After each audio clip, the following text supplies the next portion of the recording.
온라인으로 예배를 이제 중계하는 가운데 이제 조금씩 이제 좀 뭔가가 좀 안 되는 일들이 좀 일어납니다. 기계가 생각처럼 이렇게 잘 되지 않는 경우가 있어요. 뭐 하나가 조금 잘못되거나, 그리고 이 문제를 풀기가 좀 어려워요. 아무리 뭐 이렇게 뭐 하나 이것저것 고치고 해도 잘 안 되는 경우가 있고, 그러면은 우리가 껐다가 키든지 뭐 여러 가지 이제 나름대로 고전적인 방법을 사용하는데, 그렇게 해서 해결되는 경우가 있고 또 안 되는 경우가 있고, 지난주에는 우리 이 목소리 전달이 좀 잘 안 됐습니다. 더덕더덕 하는 소리가 이제 같이 들렸는데, 그래서 그냥 이번에는 그냥 유튜브로 라이브를 하면 어떨까 뭐 그런 얘기도 있고, 그래서 좀 한번 플랫폼을 바꿔보자 해서 한번 바꿔봤습니다. 그래서 여러분들이 예배 드리시면서 뭐 이런 음향 상태라든지 영상 상태 모든 거 참고하셔갖고 피드백을 저희들한테 좀 알려주시면 감사하겠습니다. 엄친아라는 말 여러분 들어보셨죠? 이게 엄마 친구 아들이란 말인데, 이게 있지도 않은 엄마 친구 아들 들먹이면서 자기 아들 자식들한테 좀 이렇게 충격요법을 줘서 뭔가 도전하려고 하는 그런 엄마들의 시도입니다. 너 엄마 친구 아들 있잖아, 걔는 얼마나 공부 잘하는지 아냐? 걔는 엄마 말도 잘 듣고, 그리고 걔가 얼마나 성격도 좋은지 몰라. 그리고 걔는 뭐도 하고 뭐 이렇게 얘기하는 거예요. 그러면은 사실 그 이야기를 듣고 있는 자식이 그렇게 기분이 좋을 리가 없습니다. 그리고 그런 방식으로 뭐 충격요법을 준다고 해서 긍정적인 결과로 나타나는 가능성도 별로 좋지 않다고 합니다. 이게 별로 좋은 방법은 아닙니다. 그런데 우리가 신앙생활을 하면서도요, 정말 우리가 따라가기 어려운 어떤 존재들에 대한 이야기를 듣다 보면은 괜히 그 앞에서 짓누릴 경우가 있습니다. 나는 저 사람하고는 거리가 먼 사람이야. 나는 저렇게 신앙생활을 할 수 없어. 나는 저렇게 하나님 따라다닐 수 없어. 그런 생각이 들면서 처음부터 눌리는 경우가 있습니다. 그래서 설교 가운데서도 어떤 사람이 있다. 이 신앙이 정말 위대하다. 우리도 그처럼 살아봐라. 그리고 왜 당신은 그렇게 살지 못하냐. 이게 별로 효과적인 것 같지 않아요. 그럼에도 불구하고 우리한테 이 그리스도인들로서 엄친아 같은 인물, 그런 인물들 중에 다윗이라는 인물이 있습니다. 그러니까 영어 이름은 데이빗이죠. 영어는 우리가 데이빗이라고 하는데, 이 사람을 본받고 싶어하는 사람들이 참 많아요. 그래서 자기 영어 이름도 데이빗이라고 짓고, 그리고 자식들 이름들 중에서도 데이빗이라는 이름을 가진 자식들이 참 많잖아요. 근데 이 사람이 시대를 초월해서 지금까지 가장 존경받는 지도자 중에 한 사람이고요, 믿음의 사람들이라면 누구나 본받고 싶어하는 그런 신앙 위인이기도 합니다. 가장 용맹한 군인이었고, 또 감성도 깊었어요. 또 지혜로운 문학가이기도 했습니다. 그가 쓴 시가 시편에 가득합니다. 그리고 아주 인기 있는 매력남이었고, 오늘 본문에서도 이야기가 나오지만 정말 잘생겼던 사람이에요. 그리고 나중에는 이 왕이 되고 돈이 많은 재력가가 된 거죠. 그리고 권력을 가진 사람이었고요. 그럼에도 불구하고 재능과 부와 권세와 함께 가장 하나님 앞에 신실한 모습으로 살아서 하나님께 내 마음에 합한 사람이라고 칭찬받았던 그런 인물입니다.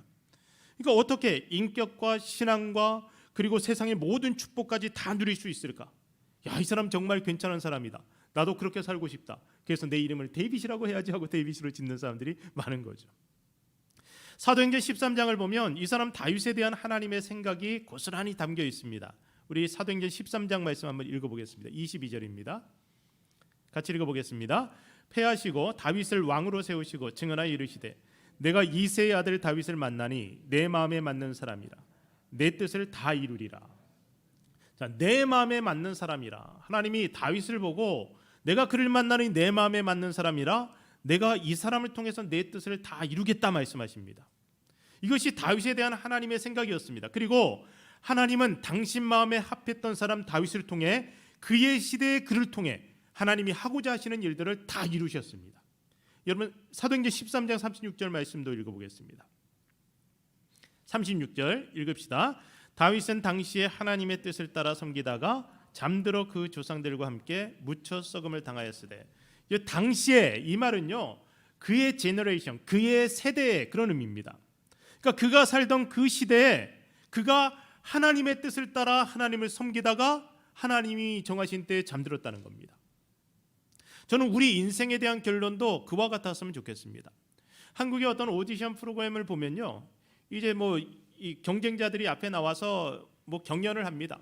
근데 한 사람씩 노래를 하고 나면은 그러면 심사위원 세 사람이 쭉 앉아갖고 뭐 나름대로 심사평을 해요. 그리고 나서 두두두두두두두두두 하고 저의 점수는요 하면서 땅 하고 점수를 내줘요. 그런데 이 세 사람이 점수를 내는데 각기 보는 관점이 다 다른 것 같아요. 어떤 사람은 실력을 보는 것 같고, 어떤 사람은 이 사람이 연예인으로서 성공할 가능성을 보는 것 같고, 어떤 사람은 그 사람의 수고하고 노력하는 그런 모습들을 보는 것 같아요. 그래갖고 한번 해볼까요? 두두두두두두 한번 해보세요. 시작. 두두두두두두두 저의 점수는요 딱 하고 나오는데, 그런데 하나님이 마지막 심판대 앞에서 여러분들의 인생을 총결산하면서 하나님이 두두두두두두두 나의 점수는 하고 딱 점수를 얘기한다고 생각해보세요. 세상 사람들의 평가 기준이 어떠하든지 간에 정말 우리 그리스도인들에게 중요한 평가 기준은 심사위원의 평가 기준은 하나님의 평가라는 거예요. 근데 그 하나님이 어떤 기준을 가지고 우리를 하나님 마음에 합한 사람이라고 말씀하실까? 여러분, 아무리 우리가 인생을 살면서 부유하고 또 성공하고 장수하고 건강하게 사는 거 다 좋은 일이라고 하더라도 우리 존재 목적과 상관없이 살아가게 된다면 이건 초라한 인생입니다. 그래서 하나님이 우리 인생을 대해서 평가하실 때 형편없다고 이야기하신다면 그럼 우리 인생 형편없게 산 거예요. 그러니까 아무리 성능이 좋은 컴퓨터라고 하더라도 컴맹 주인의 손에 있다면 쓸모없는 장식품에 불과합니다. 만약에 범죄자의 손에 놓여 있다면 악한 도구로 전락할 가능성이 굉장히 많죠. 그러니까 하나님의 뜻을 따라 섬긴다, 이 말은 하나님의 손에서 하나님께 붙들려서 하나님으로부터 쓰임 받는다는 것을 의미합니다. 다윗은 그가 살던 그 시대에 하나님의 뜻을 쫓아 섬겼습니다. 동일하게 이 세상을 살아가는 수많은 사람들이 그가 살던 그 시대, 노아는 노아가 살던 그 시대, 다윗은 다윗이 살던 그 시대, 바울은 바울이 살던 그 시대, 그 시대에 자기에게 주어진 하나님의 뜻을 따라 섬기다가 잠드는 거예요. 그 육체는 다 썩음을 당했습니다. 이 세상에 존재하지 않는 육체예요. 그런데 그들은 하나님께 쓰임 받다가 그 영혼이 하나님 품에서 편안한 안식을 누리고 있습니다. 저는 우리가 살고 있는 이 시대에 우리 모두도 하나님의 손에서 하나님의 뜻을 따라 살다가 하나님께 쓰임 받는 사람이 되어서 죽음의 순간 하나님이 우리를 보시면서 내 마음에 합한 사람이라, 내가 너를 통해서 나의 뜻을 다 이루었다 칭찬하는 사람들이 다 되길 주의 이름으로 축복합니다. 다윗이 그런 인생을 살았던 사람이에요. 그런데 이 사람의 인생을 살펴보면 여러분이 그렇게 주눅들 필요가 없어요. 이 사람 그렇게 엄친아가 아니에요. 지금까지 제가 언급했던 그 모든 칭찬들이 다 무색해질 만큼 이 사람의 인생에 더럽고 추악한 죄악이 있었고 실수와 약점들이 수없이 많이 있었습니다. 자신의 정욕을 제어하지 못해서 충성스러운 부하 우리아의 아내와 간음을 저질렀어요.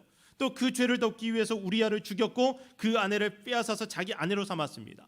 영어 표현 중에서요 가장 큰 배신을 의미하는 말로 letter of Uriah, 그러니까 우리아의 편지라는 말이 있어요.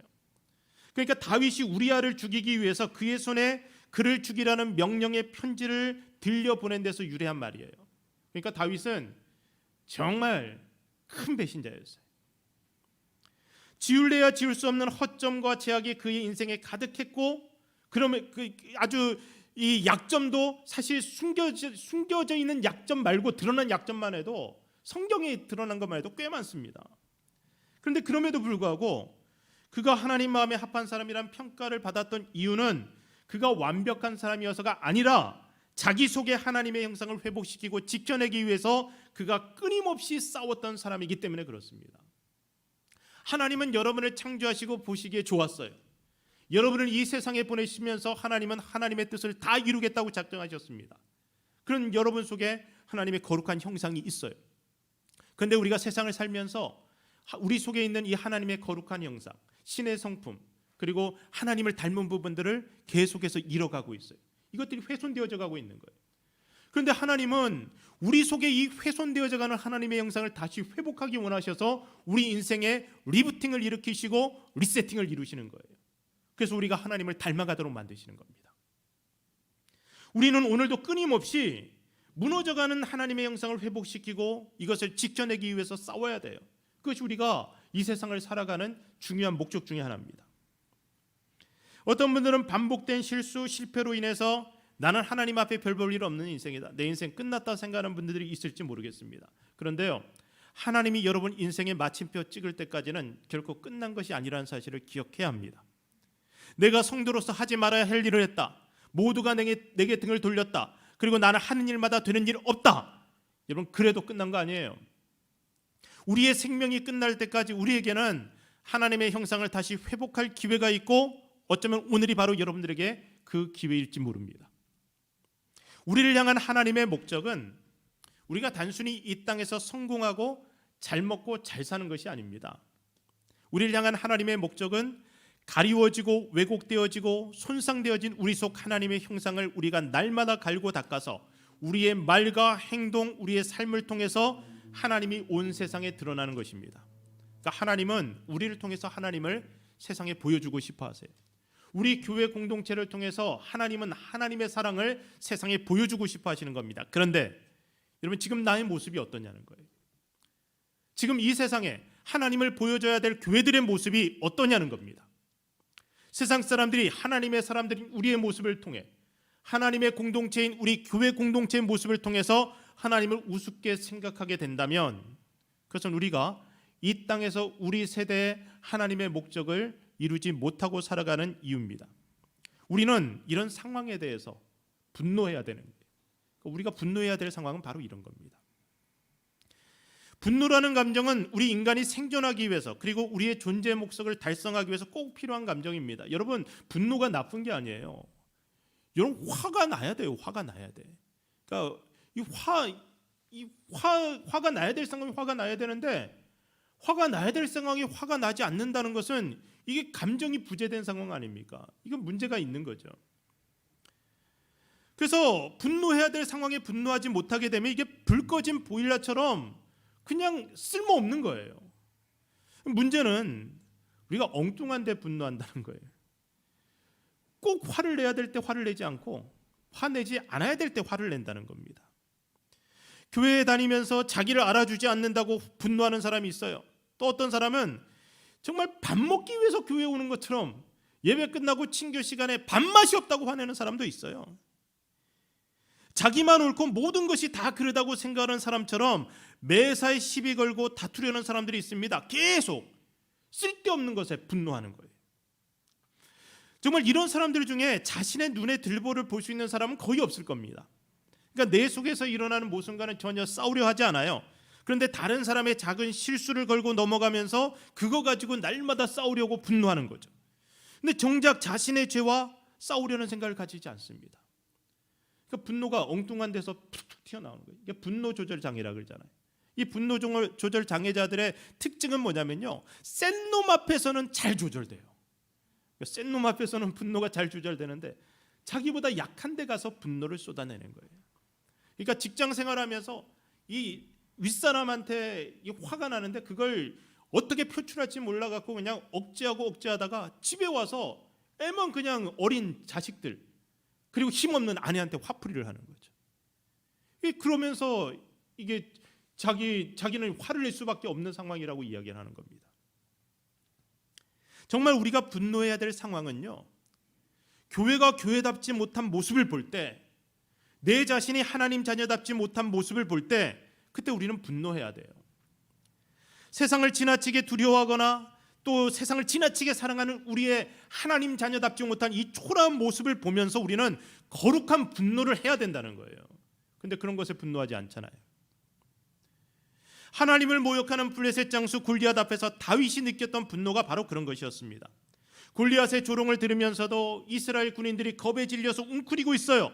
이 사람들을 보고 있으니까 하나님의 백성들은 이래서 안 된다는 거룩한 분노가 일어나는 겁니다. 당시 다윗이 17세나 18세 정도의 소년이었습니다. 그러니까 전쟁에 나가기는 어린 나이여서 징집되지 않았던 것 같아요. 그래서 이 전쟁에 대해서 아무런 책임감을 느낄 필요가 없습니다. 그런데 전쟁에 나온 형들의 안부를 확인하고 그리고 음식을 전달하라는 아버지의 명령을 받고 이 전쟁터에 형들을 만나러 온 겁니다. 그런데 당시 이스라엘이 적 블레셋과 마주쳐서 엘라 골짜기라는 곳에 진을 치고 있었는데 양측이 전면전을 자제하고 서로 탐색전을 하면서 대치하는 그런 형국에 있었습니다. 근데 골리앗이라는 이 블레셋의 장수는 싸움을 도두는 괴물 장수였어요. 키가 3m 정도 됐습니다. 여러분, 남자가 키 크다고 하면 2m 정도 되잖아요. 제 아내는 제가 한 2m 정도 되는 줄 알았대요. 왜냐하면 아래서 보면은 뭐 이게 다 커 보이니까. 그런데 3m면요, 이건 어마어마한 거예요. 이 거인에다가 60kg 가까이 되는 전신갑주로 무장하고 있으니까 이 사람 어디 공격하기가 쉽지 않습니다. 그리고 엄청난 크기의 방패, 칼과 창과 단창으로 무장하고 있어요. 이런 사람이 날마다 아침 저녁으로 40일을 계속해서 이스라엘 군대 앞에서 얼쩡거리면서 하나님을 모욕하고 이스라엘 군대를 모욕합니다. 그리고 자기와 한번 겨루어보자고 도전을 하는 거예요. 그러니까 맞짱 떠보자는 겁니다. 그러니까 매일 40일 동안 아침 저녁으로 나와갖고 조롱하고 모욕하고 싸우자고 하는데, 그런데 이스라엘 군대가 그 앞에서 아무것도 못하고 웅크리고 있는 거예요. 골리앗이 하나님을 모욕하는데도 불구하고 감히 나서서 그와 싸우겠다는 사람이 없는 상황. 소년 다윗이 그런 상황에 거룩한 분노를 느끼고 있는 겁니다. 3상 17장 26절. 자, 같이 읽어보겠습니다. 다윗이 곁에 서 있는 사람들에게 말하여 이르되 이 블레셋 사람을 죽여 이스라엘의 치욕을 제거하는 사람에게는 어떠한 대우를 하겠느냐. 이 할례 받지 않은 블레셋 사람이 누구이기에 살아계시는 하나님의 군대를 모욕하겠느냐. 자, 다윗이요 골리앗보다 더 강하거나 정신이 나가서 분노하고 있는 것이 아닙니다. 이 사람이 분노하는 이유는 그가 자기가 사랑하는 하나님과 하나님의 군대를 모욕하고 있기 때문이에요. 그것이 그가 나서서 골리앗과 싸우게 된 이유였습니다. 거룩한 분노가 일어나니까, 불이 타오르니까 나서지 않아도 될 싸움에 나서게 된 겁니다. 다윗과 골리앗의 싸움은 체급이나 무기나 전적을 살펴보면 누가 봐도 골리앗에게 베팅하게 돼 있습니다. 그런데 여러분들은 여기에 별로 긴장하지 않아요. 다윗이 이렇게 막 분노하고 있는데 야, 저러다 다윗 죽으면 어떡하나 이런 걱정을 하지 않아요. 왜 그래요? 우리 성경 다 읽었으니까. 우린 이 드라마의 결과를 다 알아요. 다윗이 이겨요. 그런데 만약 이것이 실시간으로 진행되고 있다면, 이 라이브 예배처럼 녹화된 것이 아니고 실시간이라고 한다면 여러분 누구에게 베팅하겠습니까? 여러분 다윗에게 베팅할 사람 없어요. 그래서 골리앗과 다윗의 싸움이라는 말이 그렇게 나온 겁니다. 이거 겉보기에 누구도 다윗이 이길 것이라고 생각할 수가 없습니다. 목동에 불과한 소년 다윗, 전쟁의 경험이 없는 사람이에요. 갑옷이나 칼에도 익숙치 않아서 결국 맨몸으로 조약돌 5개, 물매, 막대기 하나 가지고 완전 무장한 헤비급 챔피언 앞에 지금 서 있는 겁니다. 자, 골리앗이 황당하니까 다윗에게 뭐라고 해요? 우리 43절 44절.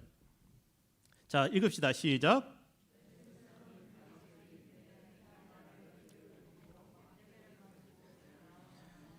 그의 신들의 이름으로 다윗을 저주하고 그 블레셋 사람이 또 다윗에게 이르되 내게로 오라, 내가 내 살을 공중의 새들과 들짐승들에게 주리라 하는지라. 자, 여기서 재밌는 사실 하나가 있는데 다윗의 주 무기가 뭡니까? 다윗은 무엇으로 골리앗을 쓰러뜨려요? 물맷돌로 쓰러뜨려요. 그런데 지금 골리앗은 뭘 보고 있습니까? 막대기 하나 보고 있는 거예요. 물맷돌에 대해서는 지금 몰라요.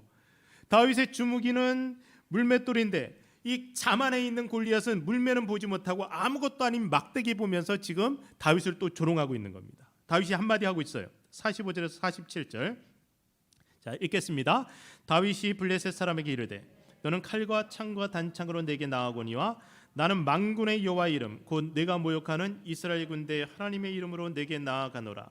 오늘 여호와께서 너를 내 손에 넘기시리니 내가 너를 쳐서 내 목을 베고 블레셋 군대의 시체를 오늘 공중의 새와 땅의 들짐승에게 주어 온 땅으로 이스라엘에 하나님이 계신 줄 알게 하겠고 또 여호와의 구원하심이 칼과 창에 있지 아니함을 이 무리에게 알리게 하리라. 전쟁은 여호와께 속한 것인즉 그가 너희를 우리 손에 넘기시리라. 골리앗은 칼과 창과 단창이라는 당시 최고의 무기를 가지고 지금 다윗에게 나옵니다. 근데 이 싸움에서 다윗의 무기는 사실 물맷돌도 아니에요. 골리앗이 보고 있는 그 막대기도 아닙니다. 다윗의 무기는 블레셋에게 모욕당하고 있는 이스라엘 군대 하나님의 이름입니다. 그것이 다윗의 무기예요. 이스라엘 군인들은 이 싸움을 거인 골리앗과 왜소한 자신들과의 싸움으로 생각하였습니다. 그래서 전신갑주와 무시무시한 무기로 무장한 거대한 괴물 앞에서 그들은 말 그대로 메뚜기로 전락해 있었습니다. 아주 초라한 존재가 되어 있는 거예요. 때문에 그들은 감히 골리앗과 대항해서 싸워볼 엄두도 내지 못하고 두려워 떨고 있었는데 다윗은 달랐던 거예요. 이 싸움은 거인과 소년의 싸움이 아니라 하나님을 모욕하는 이방인과 하나님의 이름을 가진 선민 이스라엘의 싸움이라고 그는 믿었습니다. 그래서 자신의 능력이 아닌 전쟁에 능하신 하나님의 이름으로 그가 이 싸움에 나섭니다. 이제 싸움이 시작돼요. 거인 골리앗이 성큼성큼 다윗을 향해 다가오는데 다윗은 빠르게 뛰면서 골리앗을 향해 물맷돌을 던집니다. 그리고 그 물맷돌이 정확하게 골리앗의 이마에 박히고 이 거인이 너무나 허무하게 쿵 하고 쓰러져 버립니다. 그리고 다윗은 쓰러진 골리앗에게 달려가 골리앗의 칼로 그를 죽이고 그의 목을 베어버립니다. 여러분, 이 골리앗의 약점이 뭐예요? 그는 너무나 거만했어요. 자만하고 있었던 거죠. 그리고 그의 약점은 뭐냐면 큰 덩치. 덩치가 크니까 이마는 어떻겠어요? 이마도 컸어요. 그러니까 물맷돌로 맞추기 너무나 쉬운 표적이었어요. 이 갑옷과 방패, 칼, 이 뭐 단창 이런 걸로 이 무장하고 걸어오니까 얼마나 느리게 걷겠습니까? 그러니까 서 있는 커다란 목표물에 물맷돌을 맞추는 것. 다윗은 이제까지 열심히 이 목자 일을 하면서 자기의 그 양떼들을 지키기 위해서 물매를 연습해 왔기 때문에 너무나 쉬운 표적을 쉽게 맞춰서 쓰러뜨린 겁니다. 싸움은 너무나 황당하게 끝나버렸고 블레셋 군인들은 순식간에 사기가 꺾여서 도망을 치고 있습니다. 그리고 사기 충천한 이스라엘 군사들은 블레셋 군인들을 쫓아가서 완전히 그들을 전멸시켜버립니다. 전쟁은 그렇게 끝났어요. 사랑하는 여러분, 오늘 우리 인생 가운데도 골리앗 같은 거대한 적이 있을 수 있습니다. 우리를 두렵게 만드는 그런 것이 우리 눈앞에 날마다 알짱알짱거릴 수가 있어요. 우리도 싸우고 싶은데 근데 감히 싸울 엄두를 나지 않게 우리 앞에서 알짱거리는 40일을 아침 저녁으로 와서 시비를 걸고 있는 골리앗과 같은 존재가 있을 수 있다는 겁니다. 우리 속에 있는 하나님의 형상을 죽이기 위해서 날마다 우리에게 시비를 거는 경제적인 골리앗, 질병의 골리앗, 인간관계의 골리앗들이 우리 앞에 있을 수가 있어요. 그런데 혹시 그 골리앗들 앞에서 지금 여러분들이 움츠러 있지 않은지를 한번 점검해 보십시오. 쫄아 있지 않은지. 이제 그렇게 움츠러 있는 자신의 모습이 있다면 그것에 대해 분노하라는 거예요. 그것에 대해 분노하라는 겁니다. 나는 이렇게 쪼그라들어 있을 사람이 아니라는 사실을 다시 한번 여러분이 확인해야 되는 거예요. 그리고 일어나야 됩니다. 우리는 그렇게 초라하게 살아야 될 존재가 아니에요. 우리에게는 만군의 여호와 전능하신 하나님의 이름이 있고 그분의 이름으로 불리어지는 하나님의 친백성이 바로 우리의 모습입니다. 그러니까 우리는 그렇게 쫄아 있어야 될 존재가 절대 아니에요. 하나님은 우리를 통해 하나님의 이름을 드러내기 원하십니다. 하나님은 겁쟁이 메뚜기의 하나님이 아니에요. 우리가 섬기는 하나님은 큰 용사의 하나님이시고 하나님은 우리를 큰 용사라고 지금 부르고 계시잖아요. 우리가 하나님의 자녀라는 것은 이미 우리가 큰 용사로 부름받았고 우리의 시대에 하나님의 목적을 따라 그분의 뜻을 따라 섬기다가 하나님의 때에 우리가 그분의 품에 안기는 것이 우리의 삶이 되어야 되는 겁니다. 블레셋이 이스라엘과 바로 전면전을 펼치지 못하고 골리앗을 앞세워서 40일 동안 싸움을 걸어온 이유를 한번 생각해 보세요. 이유가 뭐겠어요? 블레셋도 지금 쫄아 있어요, 사실. 얘네들도 이 전면전에 대해 자신이 없는 거예요. 그러니까 거인 장수 한 사람 앞세워 갖고 이스라엘의 사기를 죽이려고 하는 겁니다. 여러분, 대부분의 전쟁은요, 내가 기가 죽으면 져요. 기가 죽으면 집니다. 그래서 투병을 할 때도, 병과 싸울 때도 야, 이제 끝났다 하면은 지는 겁니다. 그때 무너지는 거예요. 어떤 사람과 아주 깡패들도요, 눈에 도끼를 품고 아주 그런 사람들이 싸움을 잘해요. 그러니까 뭐 그냥 흐물흐물해 갖고 쫄아 있으면은 그런 사람 덩치가 커도 쉽게 무너뜨릴 수 있어요. 뭐 제가 싸움을 하는 사람은 아니지만 아마 그렇다 그래요. 싸움 잘하는 사람들 얘기가. 눈에 도끼를 품고 그렇게 달려들면은 이게 당해내기가 쉽지 않아요. 그러니까 어떤 영상에서도 봤는데 고양이가 쥐가 확 달려드니까 도망치더라고. 고양이가. 고양이하고 쥐하고 싸움에서 쥐가 이길 수 있는 이유는 뭐냐면 미치는 거예요, 얘가. 그러니까 미친 쥐는 고양이가 무서워하더라고요. 그러니까 달려드니까 고양이가 쫄아버리는 거죠. 근데 여러분이 여러분 앞에 당면에 있는 문제들, 그러니까 골리앗 같은 그 문제들 앞에서 여러분이 먼저 쫄아버리면은 그때 여러분이 무너지는 겁니다. 그러니까 골리앗을 앞세워 갖고 이스라엘 군대들을 계속해서 도발했던 이유는 블레셋도 이 싸움을 이길 자신이 없으니까 이스라엘 군대의 사기를 무너뜨리는 거죠. 그들 속에 있는 하나님의 형상을 먼저 무너뜨려야 돼요. 내가 하나님의 자녀라는 그 자부심을 그들이 잃어버리는 순간에 블레셋은 공격해 올 수 있는 겁니다. 그래서 골리앗을 앞세워서 날마다 위협하고 그들이 두려움의 노예가 되어서 자기 속에 있는 하나님의 이름을 완전히 잃어버릴 때, 그때 그들은 공격해 들어오는 겁니다. 오늘 사탄의 기력이 똑같아요. 골리앗같이 대단해 보이는 문제들을 우리 앞에 놓아두고 우리에게 계속해서 도전하는 거예요. 나하고 맞짱 뜨자. 그 정작 나가서 싸우면은 그냥 이 물매 한 방이면은 넘어뜨릴 수 있는 별거 아닌 존재인데, 그런데 그냥 거대하게 우리 앞에 서 있으니까 우리가 넘어서지 못할 산이라고 생각하는 거죠. 그리고 우리가 두려움으로 하나님 자녀 다움을 잃어버리는 그 순간, 그때 굶주린 사자처럼 달려들어서 우리를 삼키게 됩니다.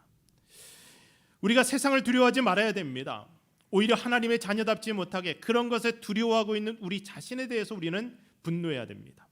하나님의 자녀답지 못하게 세상 앞에서 쪼그라들어 있거나 그 세상을 지나치게 집착하고 있는 그런 모습에 우리는 분노해야 된다는 거예요. 거룩한 권능을 잃어버린 이 시대 교회들의 모습을 보면서 우리는 분노해야 돼요. 세상의 조롱거리가 되어버린 못난 그리스도인들의 현실을 보면서 우리는 그것에 분노해야 되는 겁니다.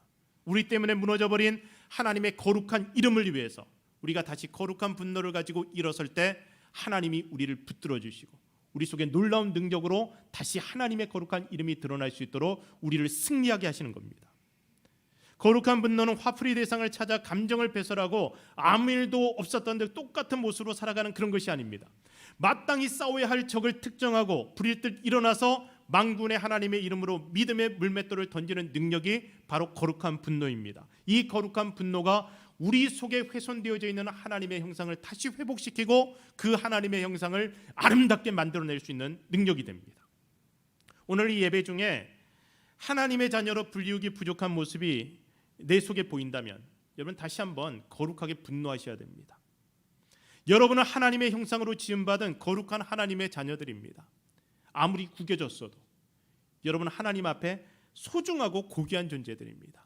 그 모습을 다시 회복하기 위해서 오늘 분노하며 일어나서 다시 하나님의 이름으로 싸우는 성도가 되길 주의 이름으로 축복합니다. 우리의 하나님이기를 기뻐하시는 만군의 여호와께서 당신의 거룩한 이름을 위하여 우리를 반드시 승리하게 하실 줄로 저는 믿습니다. 여러분 눈앞에 있는 그 골리앗들을 향해서 만군의 여호와 이름으로 나아간다고 선포하고 믿음의 물맷돌을 던지십시오. 여러분 반드시 승리할 것이고 그 승리를 통해서 여러분의 하나님인 우리 하나님께서 여러분을 통해서 당신을 드러내실 것입니다. 함께 기도하겠습니다.